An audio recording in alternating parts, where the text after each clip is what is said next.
Depuis de nombreuses décennies, nos instances gouvernementales ont fait un très bon travail pour nuire à l'industrie de la chasse, de la pêche et du plein air en général. On n'a qu'à penser à l'instauration d'un registre des armes à feu bidon par le ministère de la Sécurité publique, alors qu'il a été officiellement aboli partout au Canada.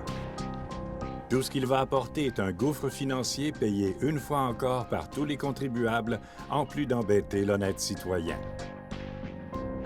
Malheureusement, le ministère des Forêts, de la Faune et des Parcs, avec ses nouvelles réglementations ridicules qui se basent sur de la fantaisie, a ralenti l'enthousiasme des pêcheurs dans certaines régions du Québec. À cause de l'interdiction d'utiliser des menés vivants, nous sommes devenus la risée du reste du continent, alors qu'on sait que ça ne changera rien, à part de nuire aux pourvoyeurs de pêche blanche et de diriger vers les États-Unis et l'Ontario de très nombreux adeptes de cette pêche. Heureusement que nous sommes très près du Vermont, de New York et de l'Ontario qui, eux, ont une réglementation plus près de la réalité des amateurs de pêche. Nouveau phénomène, un nombre croissant de résidents québécois ne pêchent désormais qu'à l'extérieur du Québec. Ce n'est pas pour rien que les ventes de permis sont en baisse au Québec, alors qu'elles augmentent en Ontario, au Vermont, à New York et presque partout ailleurs en Amérique du Nord. Et comme cerise sur le sundae, le ministère des Affaires municipales qui ne fait absolument rien pour abolir la grande injustice que représente l'accès aux lacs publics et les rampes de mise à l'eau. Ces interdictions d'accès à nos plans d'eau favoris ou alors à des frais excessifs et absolument déraisonnables pour l'utilisation des descentes de bateaux et le stationnement sont inacceptables.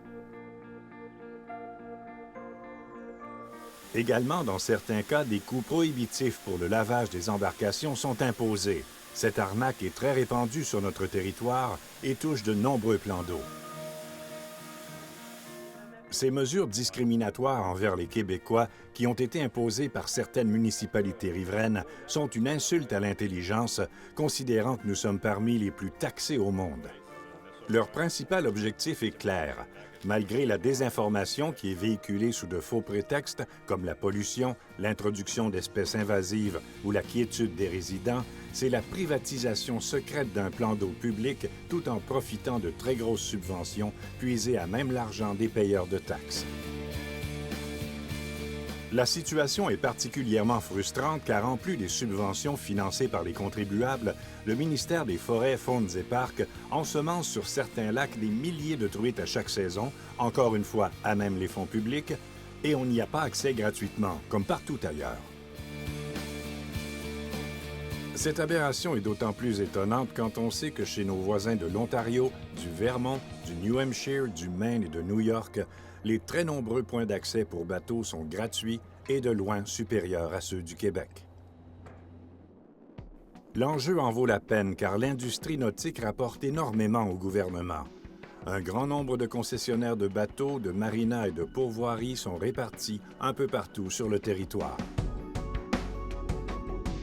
Un autre exemple concret qui illustre l'importance de cette industrie est la présence de nombreux salons destinés aux amateurs d'embarcation. Organisés par l'Association maritime du Québec, les salons du bateau et des sports nautiques et les salons du bateau à flot de Montréal et Québec attirent chaque année des hordes d'amateurs qui en profitent pour acheter bateaux et accessoires reliés à la plaisance. Nous avons une très bonne nouvelle. Un collectif pour un accès équitable au plan d'eau initié par l'Association des pêcheurs sportifs du Québec, l'APSQ, sera officiellement lancé début mars. Le collectif est constitué de l'APSQ, de l'Association maritime du Québec et de 3 grandes fédérations en lien avec le nautisme. Leur but est de rassembler tous les utilisateurs des plans d'eau afin de faire des pressions politiques pour accélérer les réformes des lois qui permettront un accès plus équitable pour tous. Lors de notre dernière visite au Salon du bateau et des sports nautiques de Montréal, nous avons rencontré Stéphane Bourgeois qui nous parle un peu des activités de l'Association des pêcheurs sportifs du Québec, une société à but non lucratif dont l'objectif est de défendre les droits des pêcheurs et de faire la promotion de cette merveilleuse activité. Alors, nous sommes avec Stéphane Bourgeois, le président de l'Association des pêcheurs sportifs du Québec. Et Stéphane fait présentement en campagne d'adhésion et aussi en campagne de financement. Et tu as des nouvelles concernant l'activité de l'association.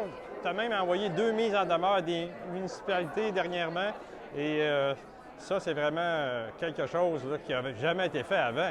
Oui, c'est vrai, Raymond. On est les premiers à avoir attaqué les villes sur des lois fédérales qui interdisent l'accès au plan d'eau de façon détournée en chargeant des tarifs excessifs.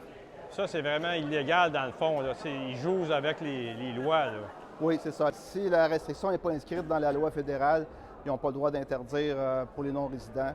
Je pense que les développements de ces deux causes-là pourraient être très intéressants pour le futur des rampes de mise à l'eau. Si on peut dire du scandale des rampes de mise à l'eau. Bien, oui, c'est ça. Nous, on veut faire un précédent. Si on gagne avec ces deux-là, on va avoir plus de facilité envers les autres municipalités pour les convaincre de réduire le tarif.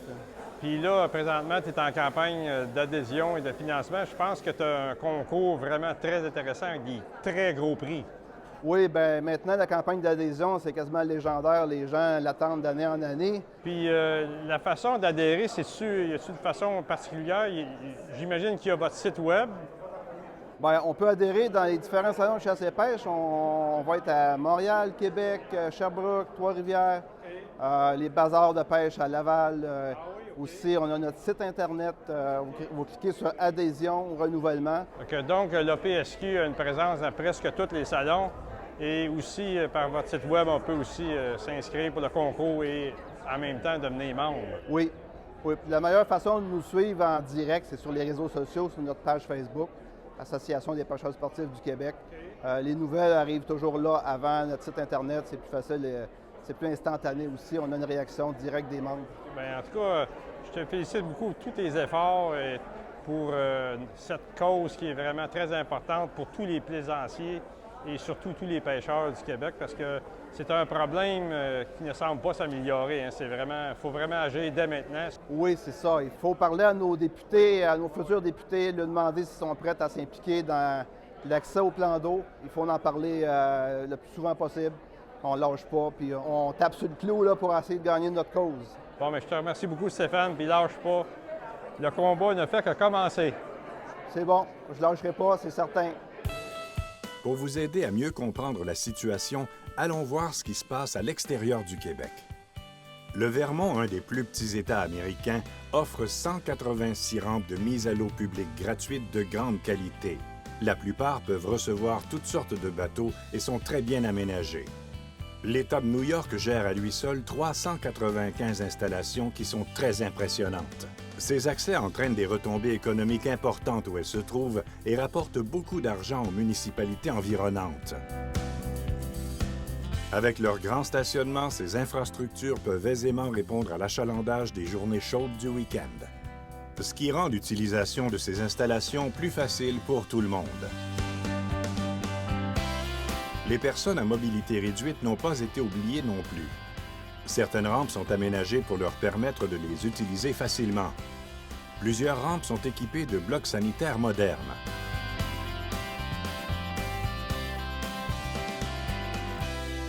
Certains sites d'accès sont réservés à l'usage exclusif des pêcheurs. On a des droits ici. Ça fait du bien de voir ça.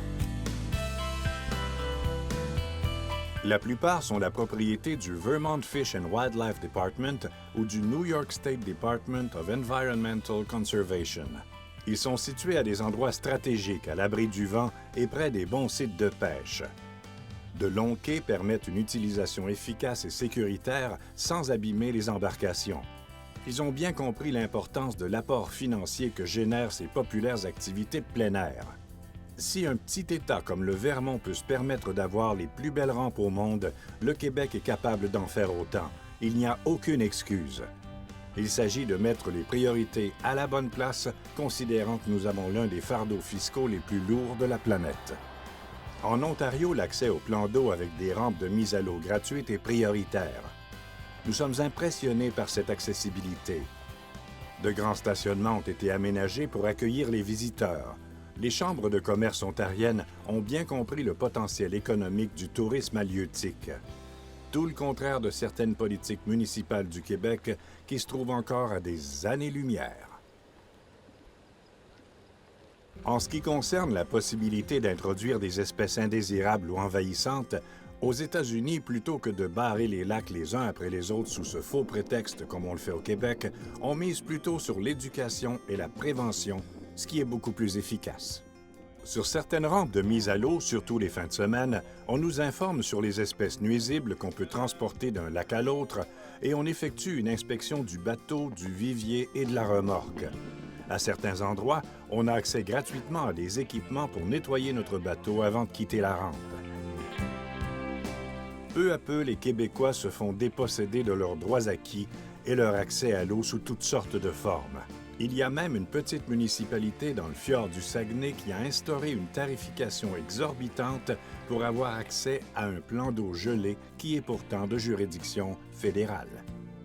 Si rien n'est fait, on va bientôt devoir payer pour une simple randonnée pédestre ou encore pour faire quelques lancers sur le bord de la rive.